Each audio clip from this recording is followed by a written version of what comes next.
Hello friends, welcome to our channel once again. আমাদের আজকের recipe বোয়াল মাছের তরতরা। কিভাবে বানানো হলো এই তরতরা জানতে হলে অবশ্যই দেখতে হবে পুরো ভিডিওটা। চলুন জেনে নেওয়া যাক আজকের রেসিপিটা বানানোর জন্য আমাদের কি কি উপকরণ লাগছে। আমাদের লাগছে বোয়াল মাছের মাথা, লম্বা লম্বা করে কাটা বেগুন, চিড়ে, রসুন কুচি, জুলিয়ান করে কাটা আদা, কাঁচা লঙ্কা কুচি, নুন, ধনের গুঁড়ো, হলুদের গুঁড়ো।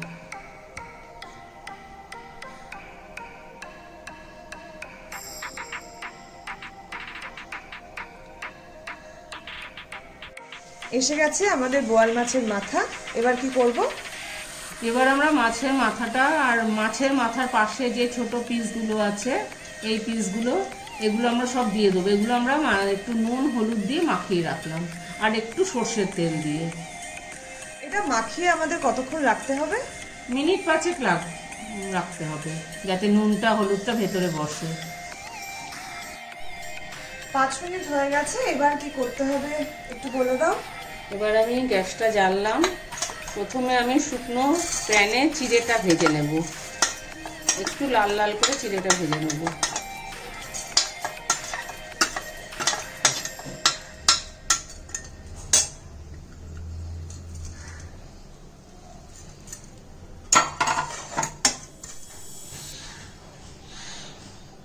হ্যাঁ, এবার আমি চিড়েটা ভাজা হয়ে গেছে, চিড়েটা আমি নামিয়ে ফেলছি।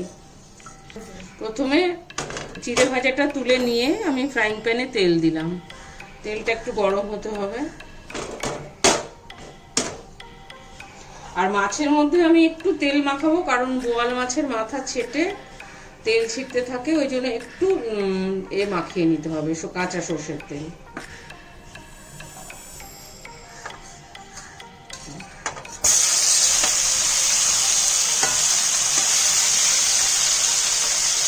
মোটামুটি কতক্ষণ ভাজবো আমরা মাছের মাথাটা?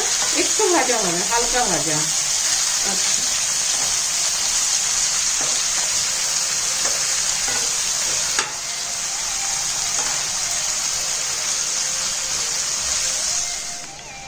আচ্ছা, এবার আমরা কি করবো? মোটামুটি হালকা করে, হ্যাঁ, মাছের মাথাটা ভাজা হয়ে গেল।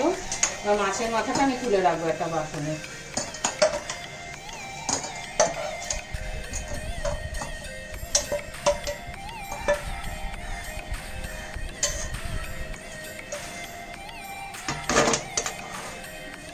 আমি প্যানে আবার একটু তেল দেবো, সর্ষের তেল।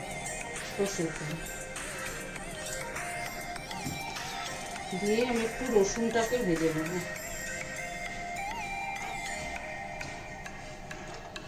রসুনটাকে একটু হালকা করে ভেজে তার মধ্যে আমি বেগুনটাকেও দিয়ে দেবো। বেগুনটাও হালকা করে ভেজে তুলে নেব।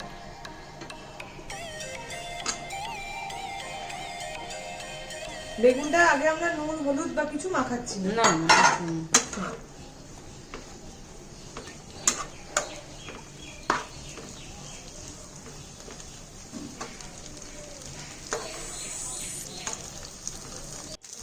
রসুনের খুব সুন্দর একটা গন্ধ বেরিয়েছে। মোটামুটি বেগুনটাও দেখছি ভাজা হয়ে গেছে। এরপর আমরা কি করব? রসুন আর বেগুন আমাদের দুটোই ভাজা হয়ে গেছে।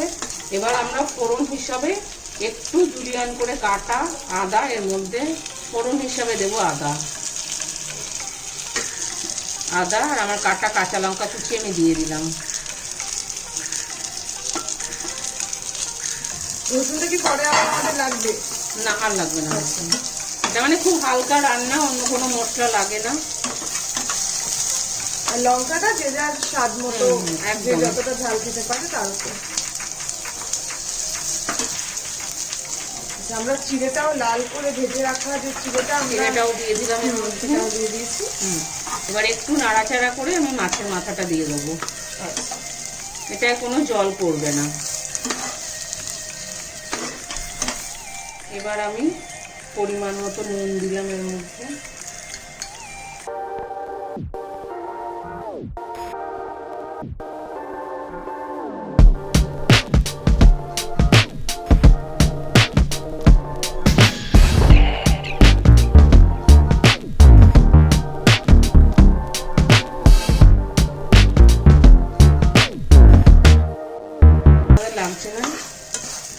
এবার আমি মাছের মাথাটা এর মধ্যে মিশিয়ে দেবো। আগে থেকে আমাদের ভেজে রাখা মাছের মাথা সেটা আমরা দিয়ে দিলাম। মোটামুটি সমস্ত ইনগ্রিডিয়েন্টসই আমাদের দেওয়া হয়ে গেল। হ্যাঁ, এবার শুধু আমরা নাড়াচাড়া করে এটা ভালো করে মিশিয়ে একটু ঢাকা দিয়ে দিতে হবে।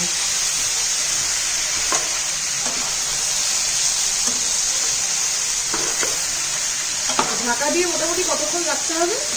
ঢাকা দিয়ে 5 মিনিট রাখতে হবে। আচ্ছা, যাতে এটা পুরোটা মিশে যায়। বেশ চটজলদি একটা রান্না, উপকরণও খুবই কম। হ্যাঁ, কোনো মশলা লাগবে না, একদম গরম ভাতের সাথে অপূর্ব লাগবে।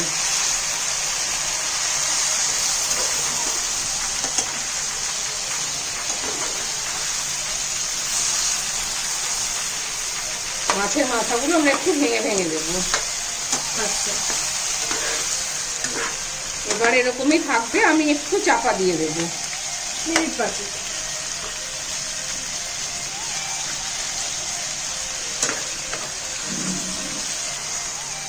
আচ্ছা, এই রান্নাটার নামটা কি একবার বলে দাও?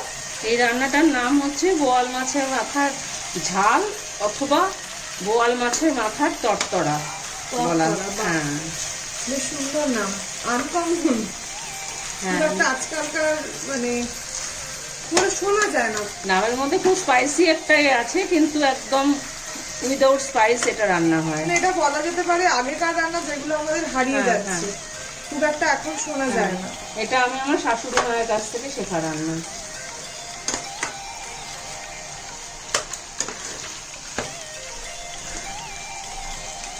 আচ্ছা, এবার আমরা মোটামুটি রান্নাটা হয়েই গেছে মনে হচ্ছে, এবার ঢেকে রাখবো। তো তার আগে কি দিয়ে দিতে হবে একটু বলে দাও।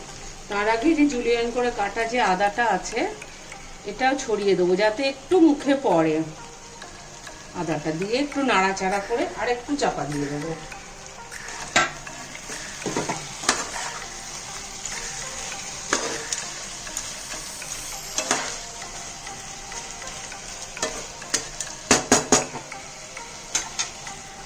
ঢাকাটা আমি তুলে ফেলেছি, আমার রান্না মোটামুটি কমপ্লিট হয়ে গেছে। বেশ সুন্দর গন্ধ বেরিয়েছে। এবার আমি কাঁচা লঙ্কা ছড়িয়ে দেবো।